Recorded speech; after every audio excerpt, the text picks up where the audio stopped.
Good afternoon. Today we're going to be taking apart and fixing a 1957 Chevrolet clock. This is the place where we do a lot of clocks, radios, and horns. A horn over there for another episode. So, 1957 Chevrolet. I love how they date stamped it on the top.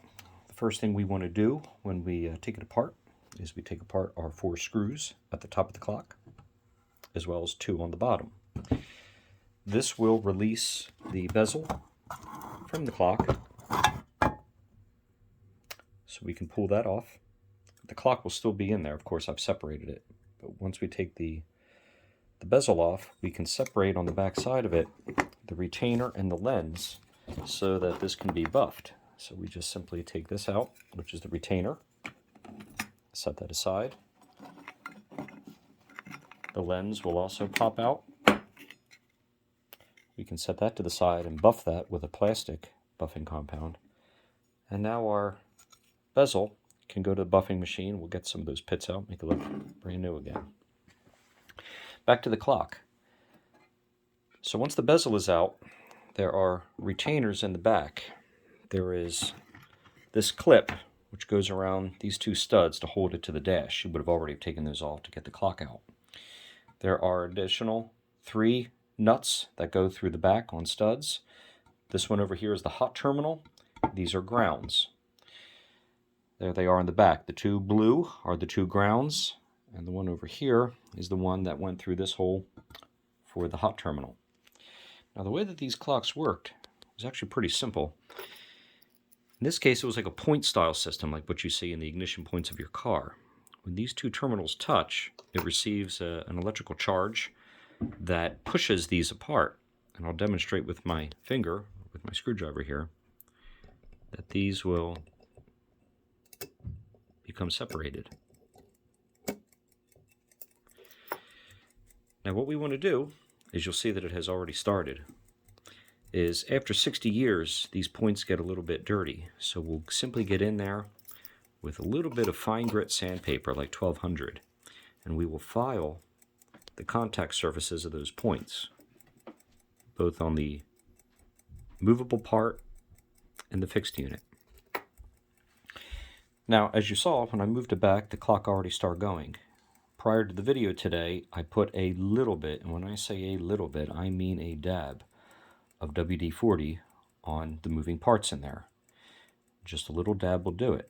Now, because the clock had been sitting for nearly 60 years, it was pretty clean in there. I didn't really do too much. But in order to start it sometimes, we have to wake it up. And to wake it up, what we'll do is we will touch that moving spring, that moving wheel, which is on a helicoil spring and keeps it going back and forth. When that point contacts and we have energy on it, it will wind the clock, which will put tension on that spring and keep it moving.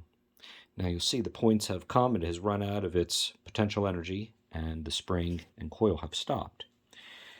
But again, to wake it up, we can just move that spring a little bit, and after several times, maybe giving it a little bit of help, eventually that oil will work in, and it will start to go on its own, like we just saw.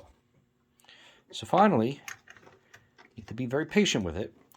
Once we can get that moving on its own, we can then connect the 12-volt power to it.